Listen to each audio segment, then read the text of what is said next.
Hello and welcome to my YouTube channel. If you're regular here, you know I review many photographic, audio and video related products. Well, today we're taking a look at a new lens that I've purchased for my Sony A6600, and it is the Sony E 11mm f1.8 lens, and it's an aps-c lens. It's a really nice compact lens. Let's take the lens hood off. And it's a really compact lens for the aps-c E-mount bodies. Now, it is an 11mm, so in full frame terms, that's a 16.5, so it is ultra wide. And I'm going to go through some of the images I've taken with this particular lens on my computer here. Now, I would strongly suggest that you take a look at them on my Flickr page. I will upload them to my Flickr page. I'll leave a link in the description of this video how you can access that. And you'll be able to see them much better on Flickr than you will on my YouTube videos, simply because of the compression that YouTube creates, when you upload videos to YouTube. It will work on the Sony E-mount full frame bodies, but in crop sensor mode. So it kind of defeats the object because you're losing resolution, particularly if you're taking photographs with it, but a great video lens though, so you can use it on your full frame bodies. If you're shooting video, it will still shoot 4K, but it will shoot it in crop sensor mode, or as Sony call it, super 35mm mode. I prefer to call it aps-c mode. It's exactly the same thing. It's a really nice compact lens designed for the aps-c bodies. You can see here how compact that is, and I've been using it on my A6600. Now, it complements the A6600 beautifully, simply because there is no optical stabilization in the lens. So on the A6600 or the A6500, you've got in-body 5-axis image stabilization in those cameras, so that really is good. Obviously, it works great on the A6000 range bodies, the ZV-E10.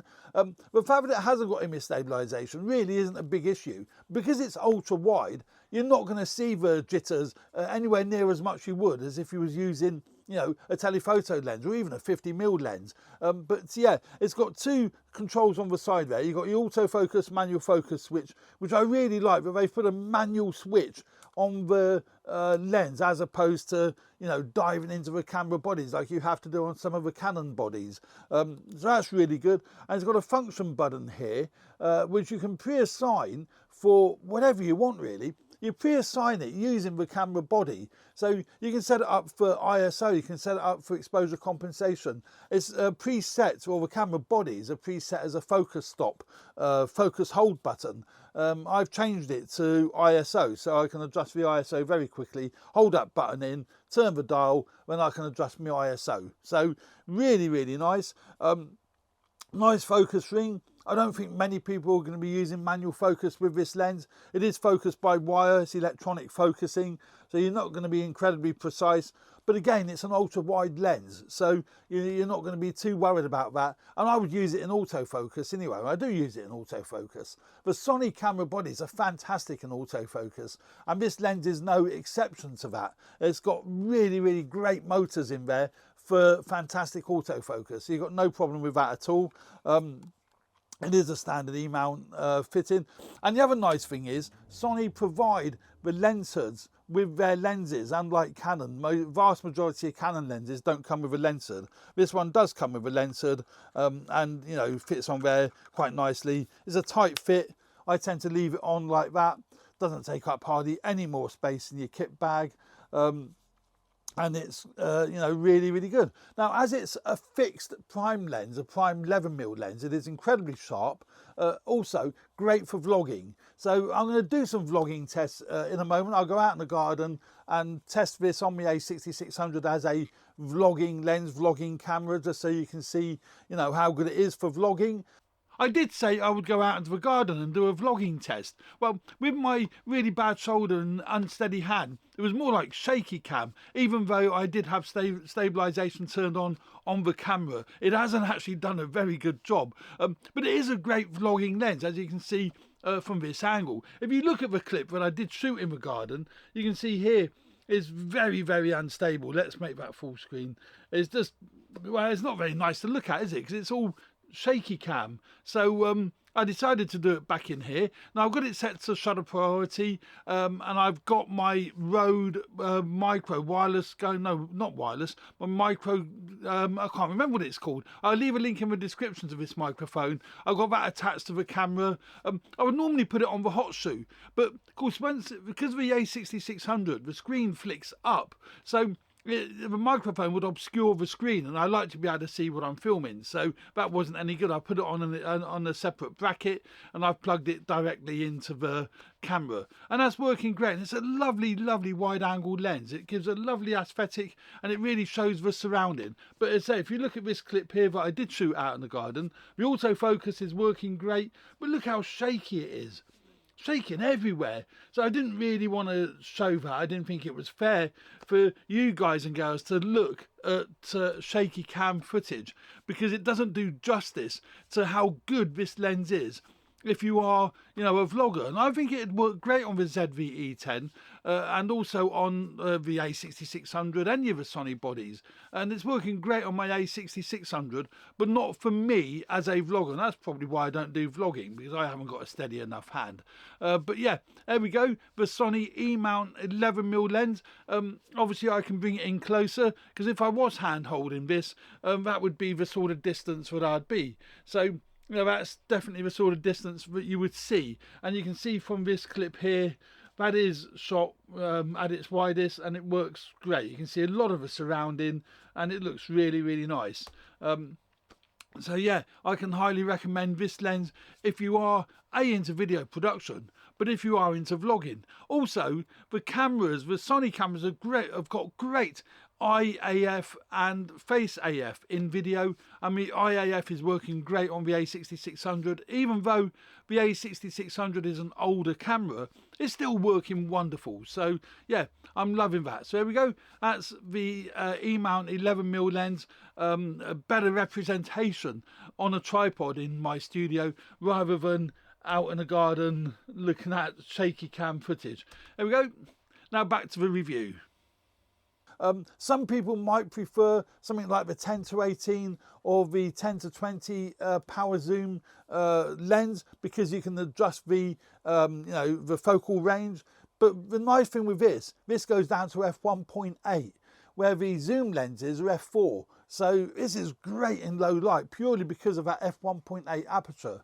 And you can create some bokeh with this lens as well. It isn't the bokeh lens, obviously it's an ultra wide lens, it's not designed for bokeh, but I'm using it as a photographic lens more so than as a vlogging lens. I don't really do vlogging. Great in the studio here. I mean, at the moment I've got my Canon R50 set up with the EF 10-18 lens on, just getting a nice sort of generic wide shot, you know, of what's going on here. And that's what I will use this lens for on my A6600. Although the Canon R50 is a lovely little camera. And you know, if you're interested in the R50, take a look at my review. It's on my channel of the R50. I mean, it's a great little camera. I've got my main shot being picked up on my Canon R7. Again, one of my favourite cameras. That's another aps-c body, and I love that camera. And then I've got another wide shot here being picked up on my Panasonic GH6, one of my favourite cameras again, very versatile. And my little ZV-1 is picking up the close-up shots here, so you can actually see, you know, the product, in this case being the Sony E-mount 11mm lens. So what we'll do now, we'll take a quick look at the images I've taken with this Sony E-mount 11mm lens, and I've used them on my A6600. So let's just go through these, not in any order. And you can see here, again, the sharpness of this lens is fantastic. It's a really nice lens, and you know, produces lovely quality images. So if you want to use it for you know, photography, go ahead, you're going to get great results. Just bear in mind it is an ultra wide lens, and you can't adjust the focal range of this lens. It is fixed at 11mm. So you can see with this particular image, the background is out of focus. So you can get that out of focus look if you're shooting at f1.8. Although, as I say, it's not designed for that sort of thing. But I do think that it's working really well. The sharpness is great on the A6600. Even though it's an old sensor on the A6600, it's still producing lovely images. So Again, they're really, really nice. The eye autofocus is working great on the camera, and this lens is resolving it great as well. So, you know, again, it's not a portrait lens, obviously. You're not going to go out taking portraits with this lens, but you can use it for your architecture, you can use it for landscape, you can use it for, obviously, for your vlogging. It's just a really nice general purpose ultra wide angle lens. Very, very well made, but it hasn't got the optical, you know, stabilization in the lens. You have to rely on it in the body or use a faster shutter speed. But as it says, it's ultra wide. You don't really need to be too concerned about that. Colours are lovely with this lens. It's just a great travel, go anywhere lens, purely because it's compact size. I really, really like it as a photographic tool. I don't really do vlogging, but see there, just clarity is beautiful. I'm spinning through them because there's no point in looking at them in any detail on here. Take a look at them. All of these images will be on my Flickr page. Again there, I'm now shot that at f1.8, and you can see here this flower in the foreground, beautifully sharp, no problem there at all. But the out of focus areas are really nice. It's rendered the out of focus really, really nice. So there is that clear separation between the foreground and the background. You can see with this image, I was clearly trying to focus on this tulip in the foreground, and it's done a lovely job of that. It's done a really nice job of that. So you can create that sort of look, but it's not so easy with an ultra wide angle lens. But yeah, really, really nice lens. I'm very happy that I purchased it. Look at that beautiful sharpness, pin sharp. So yeah, I could go on further, but I don't think I need to. I think you get the idea. You know, as I say, even architecture, there we go. Really, really lightweight. No weight to that whatsoever. Great feel. The lens doesn't get in the way of your fingers, so you can still grip that nicely, certainly on the A6600. And I've got a bracket on my A6600 as well, but yeah, that grip fits that nicely, so you've got no fear of your fingers rubbing up against the lens.